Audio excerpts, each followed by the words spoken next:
Okay, guys, this is chapter 1 of book 3. It's called An Educational Opportunity. It was half past midnight, and only one light was on in all of the homes on Sycamore Drive. In the second story window of Dr. Robert Gordon's house was a shadow that moved back and forth.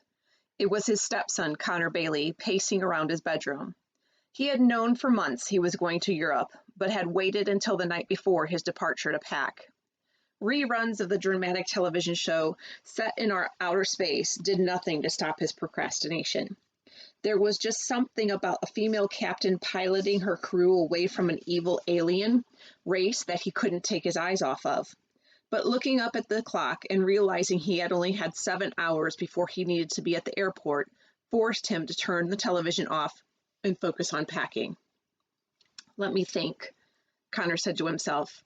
I'll be in Germany for 3 days, so I should probably bring 12 pairs of socks.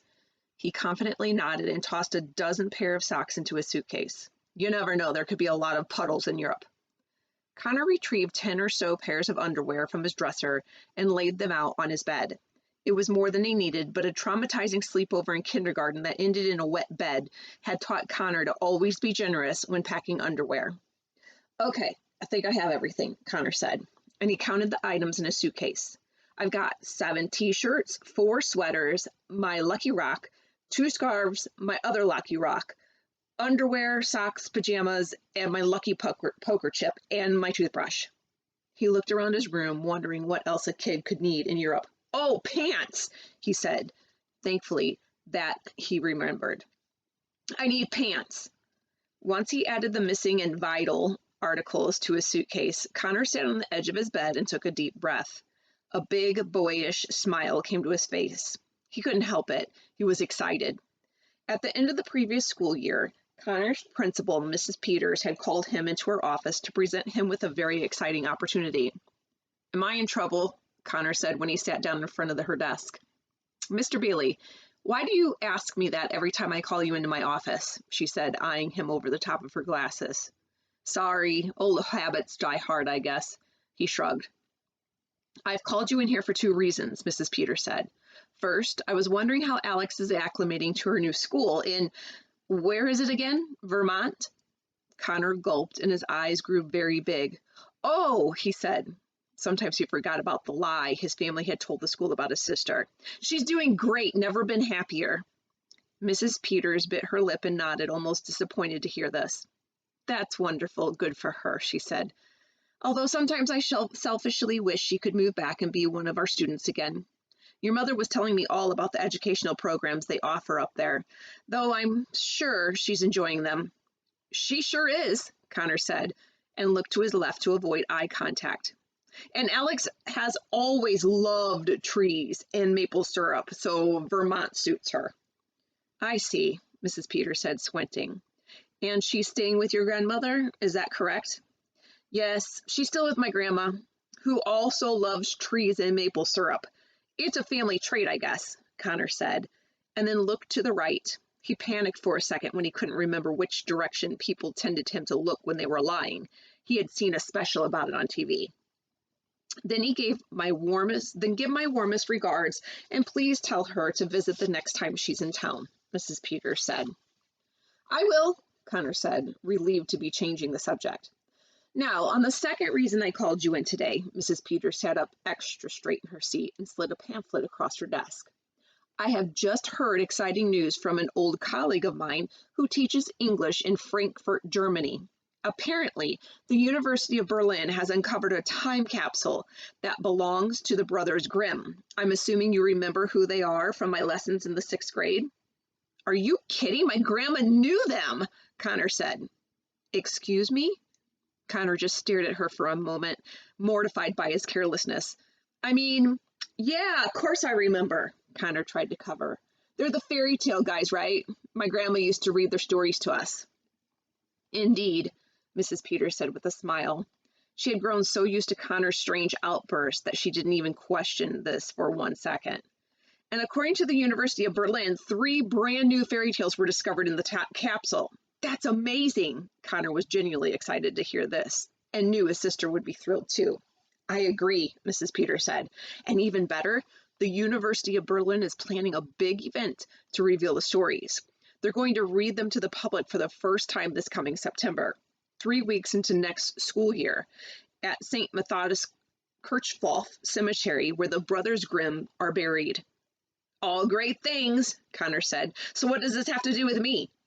Well, since you become a bit of a Grimm yourself, Connor awkwardly laughed and looked back to his left. She had no idea how close to home this compliment was. I thought you'd be interested in the trip I'm planning, Mrs. Peters said. Slid the pamphlet even closer to Connor. I've decided to invite a few select students, such as yourself, students who have been proven to be passionate about writing and storytelling, to venture with me to Berlin and be among the crowd that hears the stories for the first time. Connor picked up the pamphlet and stared down at it with an open mouth. That sounds awesome! He flipped it open and looked at all the attractions the city of Berlin had to offer. Could we check out these nightclubs too? Unfortunately, missing more than a week of school for any trip is frowned upon by the school district, so no nightclubs, I'm afraid. We'll only be there for 3 days, but I thought this might be an opportunity you would want to miss, Mrs. Peters said with a confident smile. I feel like a little piece of history is waiting for us. Connor's smile faded when his eyes fell to the bottom of the pamphlet. He saw how much the trip would cost. Ew, that is a pricey educational opportunity, Connor said. Travel is never cheap, I'm afraid, Mrs. Peters said, but there are many school fundraisers I can get you information about. Oh, wait, I keep forgetting my mom just married a doctor. We're not poor anymore, Connor said, and his smile returned. But wait, does that mean I'm still poor? I'll have to ask them. There's so much to the stepson thing that I haven't figured out. Mrs. Peters raised her eyebrows and blinked twice, not sure what to tell him. That's a conversation you'll have to have with them.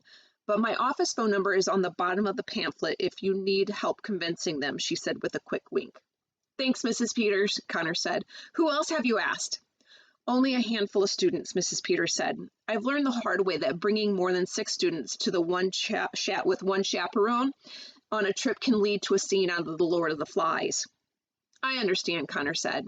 He couldn't get the image out of his head of a tribal 6th graders tying Mrs. Peters to a spit and roasting her over an open fire. But Bree Campbell has signed up, Mrs. Peters said. I believe she's in Mrs. York's English class with you.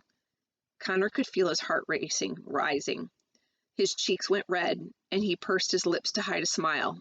Oh, good, he said softly, while his inside voice was screaming, oh my gosh, Bree Campbell's going to Germany. That's amazing. That's the best news ever.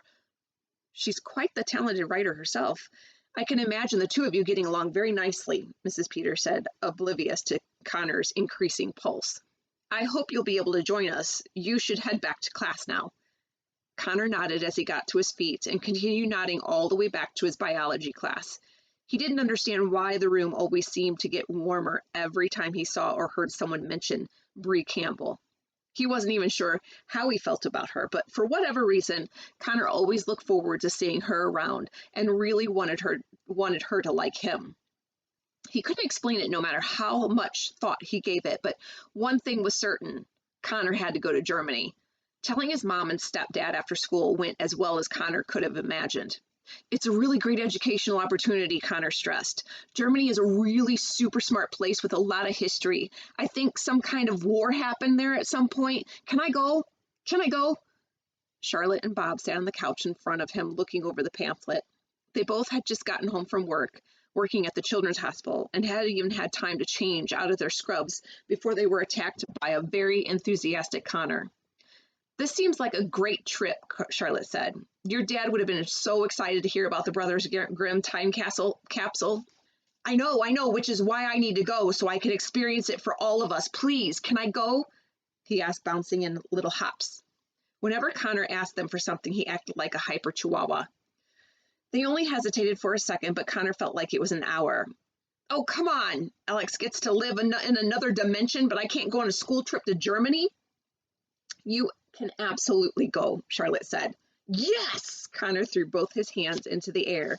But you'll have to pay for it, Charlotte added quickly. Connor's hands instantly fell, and his excitement deflated like a crashed hot air balloon. I'm 13. I can't afford a trip to Europe. True, but ever since we moved into Bob's house, you've been getting an allowance for helping out around the house, and your 14th birthday will be here before you know it, Charlotte said, as she did the math in her head.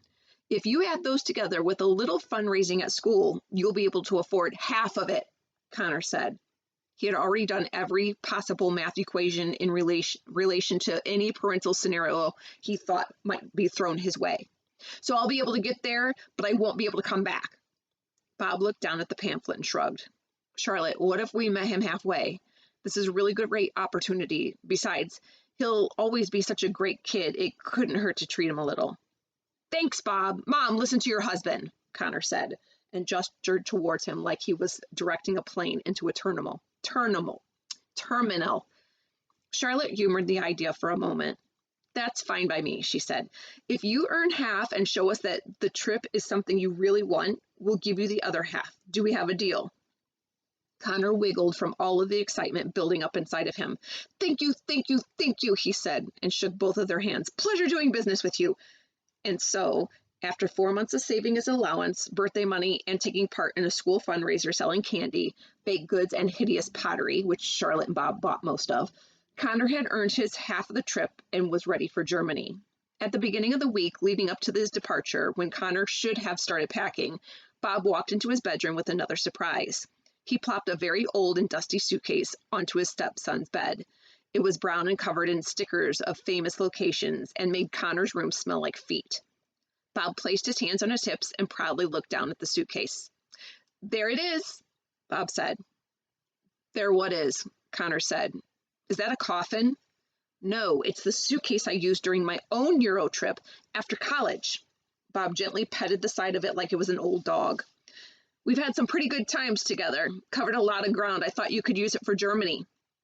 Connor couldn't imagine taking it overseas. He was shocked the suitcase wasn't instantly decaying like a mummy exposed to the elements after thousands of years. I don't know what to say, Bob, he said, hiding his reservation under a fake smile. He couldn't refuse it after Bob had helped make his trip happen. No need to thank me, Bob said, although a thank you was the furthest thing from Connor's mind. Just do me a favor and get a sticker from Berlin for... It's a she? Oh, yes, her name is Betsy, Bob said as he headed out of his stepson's room. Enjoy her. Oh, almost forgot. Her left buckle needs a good push to lock. Just put your back into it and you'll be fine. At the end of the week, Connor discovered exactly what Bob was talking about as he struggled to shut it with the new addition of pants. After 3 good pushes that almost threw out his back, he surrendered to Betsy. All right, maybe just 6 pairs of socks, 4 t-shirts, 5 pairs of underwear, 2 sweaters, pajamas, my lucky poker chip, a toothbrush, and 1 lucky rock will be enough, Connor said. He removed the excess items from the suitcase and finished packing. He was overdue for bed, but Connor wanted to stay awake for a little while longer. He wanted to feel the excitement as long as he could. Thinking about the trip to Germany had been a great way for Connor to ignore the other thoughts he had been having lately. As he looked around his bedroom and listened to the absolute silence of the house, Connor couldn't fight off the loneliness he had been suppressing. Something was missing from his life. His sister. Connor opened his bedroom window to break the silence around him. Sycamore Drive was just as quiet as the house, and did little to comfort him. He gazed up at the stars in the night sky. He wondered if Alex could see the same stars from where she was. Perhaps the Land of Stories was one of the stars he was looking at, but it hadn't been discovered yet. Wouldn't that be uplifting to discover? That he and his sister were only separated by light years and not dimensions. When Connor couldn't stand the solitude anymore, he asked himself, I wonder if she's awake. Connor snuffed down the stairs and into the family room. A large golden mirror hung there. On a wall, it had all to itself. It was the mirror their grandmother had given them the last time they were together. It was a single object that allowed the twins to communicate between worlds. He touched the golden frame, and it started to shimmer and glow. It would glow for a few moments until Alex appeared in the mirror, or return to its normal shade if she didn't. And tonight, she didn't. She must be busy, Connor said quietly to himself. She's always so busy. When he first arrived home from his last adventure in the fairy tale world, Connor talked to his sister in the mirror every day for a couple of hours. She told him all about the lessons their grandma was teaching her and the magic she was learning to use. He told her about all his days at school and everything he had been taught, but her stories were always much more interesting. Unfortunately, as Alex became more and more involved with the fairy tale world, the twins' daily conversations had less and less. Sometimes more than a week passed when they spoke. Sometimes Connor wondered if Alex even needed him anymore. He had always known that one day they would grow up and live separate lives. He just never imagined it would happen so soon. Connor touched the mirror again and waited, hoping his sister would arrive. He didn't want to leave for Germany before having a chance to talk to her. I guess I'll have to tell her about it when I get back, Connor said, and headed to bed. Just as he reached the stairs, he heard a small voice behind him say, "Connor, are you there?" Connor ran back to the mirror and his heart jumped. His sister was standing in the mirror before him. She wore a headband made of white carnations and a sparkling dress, the same color as the sky. She seemed cheerful, but Connor couldn't tell she was very tired. "Hi, Alex, how are you?" he asked. "I'm great," Alex said with a big smile. He could tell she was just as excited to see him as he was to see her. "You're up late." "I couldn't sleep," Connor said. "Too excited, I guess." Alex scrunched her forehead. "Excited about what?" Before Connor could say anything, Alex had answered her own question. "Oh, you're leaving for Germany tomorrow, aren't you?" "Yes," Connor said. "More like later today. It's super late here." "I completely forgot. I'm so sorry," Alex said, disappointed in herself for letting it slip her mind.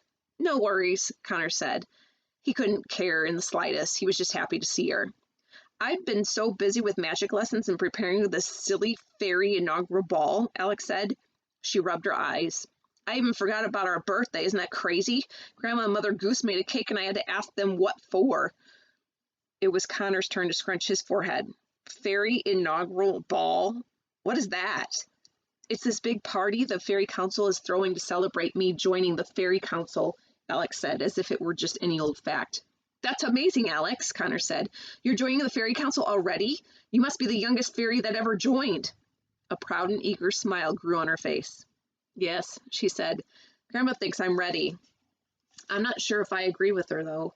I still have so much to learn." "You know how protective Grandma is. She would protect the oceans from a raindrop," Connor said. "If she thinks you're ready, then you must be." "I suppose," Alex said, still very unsure herself. "It's just a lot of responsibility. Being part of the council means I'm automatically part of the happily ever after assembly, which means having to give my input on so many decisions, which means so many people and creatures look up to me for guidance." "There wouldn't still be a happily ever after assembly if it wasn't for you," Connor reminded her. "That whole world is in your debt forever after defeating the Enchantress. I wouldn't worry." Alex looked into his eyes and smiled. "Thanks, Connor." His reassurance always meant more to her than anyone else's. "How is Grandma, by the way?" Connor asked. "She's good," Alex said. "She misses you and Mom terribly, almost as much as I do. She's taught me so much over the past couple months. Really, Connor, you would be so impressed with some of the things I can do now." Connor laughed. "Alex, I've been impressed with you since the womb. I'm sure your part of the uterus was much neater and more organized than mine." Alex laughed out loud again, against her will. She missed her brother's sense of humor, but she still didn't want to encourage it. "Really, Connor, a uterus joke? Come on, you're lucky Mom isn't awake to hear you," she said.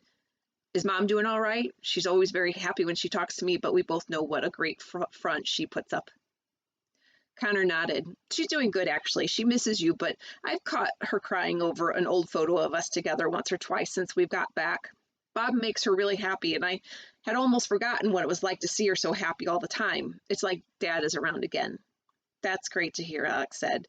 "Dad would have been so excited about your Germany trip. He'd probably be going with you if he was still alive. I wish I could go." Connor looked at the clock. "Speaking of which, I better get to bed soon. I leave for the airport in like 3 hours. Alex's face fell. "Aw, that's too bad.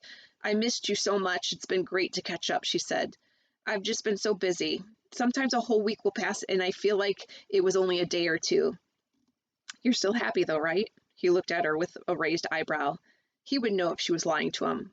Alex thought about all her lessons, all her tasks, and despite how overwhelmed and tired she was, She told him the truth.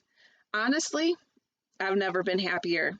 I get up every morning with a smile on my face because living here is like waking up to a dream that never ends. The twins shared a smile, each knowing this was the truth. As hard as it was to be without her, Connor knew Alex was where she belonged and was having the time of her life. I wish there was a way I could take you to Germany with me, Connor said. Me too, Alex said, but I doubt there's a story the Brothers Grimm wrote that we haven't heard from Grandma or Dad or... Wait a second. Her eyes fell to the bottom of the mirror. Is the right side of your mirror frame loose? Connor inspected the corner of his mirror. Nope. But wait, I think the left side is. Can you gently pull it back and uncover the corner of the glass? Alex asked as she did the same on her side. Check, Connor said. Oh, good, Alex said. Now, can you gently chip off a piece without cracking? Clink! Connor held up a piece of glass bigger than the palm of his hand. Like this? Clink! Alex broke off a piece of her own mirror.